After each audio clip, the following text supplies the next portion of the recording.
Familia querida, buen día, ¿cómo están? Dios les bendiga. Acá de Mahanaín, como siempre, tempranito y sin matecito, pero con lo más importante, la palabra del Señor.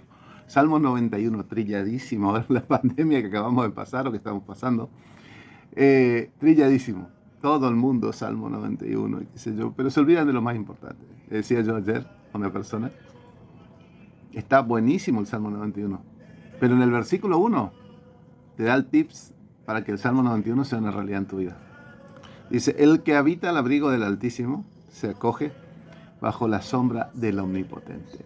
Dice, el que habita, o el que está, dice otra versión. ¿Qué es estar a la sombra? Algo muy sencillo. Tener un árbol, ¿no es cierto? Y vos estás debajo de la sombra de ese árbol. Entonces, te va a acoger la sombra de ese árbol. En este caso está hablando de la protección o de la sombra de Dios.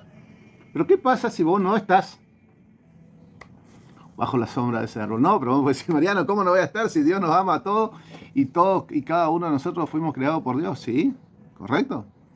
Pero vos, ¿cómo vivís? ¿De acuerdo a la voluntad de Dios o de acuerdo a tu voluntad? El que habita, el que está bajo la sombra.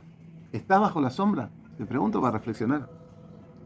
Si vos querés que se cumpla esto, que te lee, que sea tu refugio, tu fortaleza, que te libre de las trampas del cazador, esas son trampas que te ponen las personas, ¿no es cierto? Esto es una metáfora. Que no tengas temor del terror nocturno.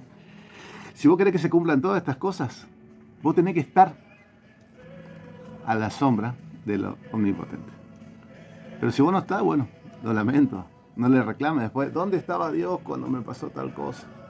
Aún estando bajo la sombra, te pueden pasar cosas, como le pasó a Job, por ejemplo, que estaba bajo la sombra. Pero había un propósito en todo. A veces hay un propósito en cada una de nuestras cosas. Podrán caer 1000, dice, a tu izquierda y 10.000 a tu derecha, pero a ti no te afectará. O te afectará menos. Por ejemplo, te doy un ejemplo práctico. Si vos estás bajo una sombra, pero te da la resolana, bueno, alguito te pega, te quedará un poco coloradito o algo.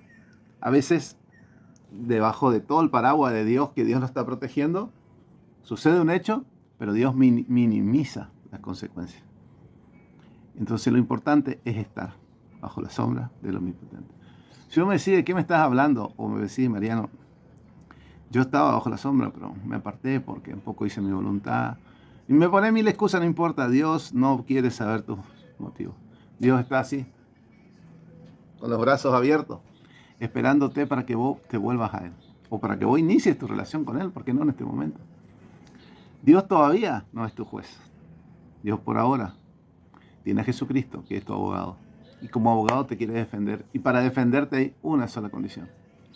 Dale un poder a él. Como al abogado le tenés que dar un poder notarial para que te represente.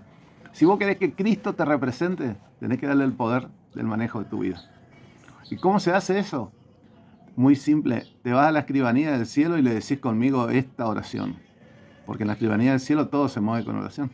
Decirle conmigo, Señor Jesús, te entrego mi vida y mi corazón. Te reconozco como mi único y suficiente Salvador. Anota mi nombre en el libro de la vida.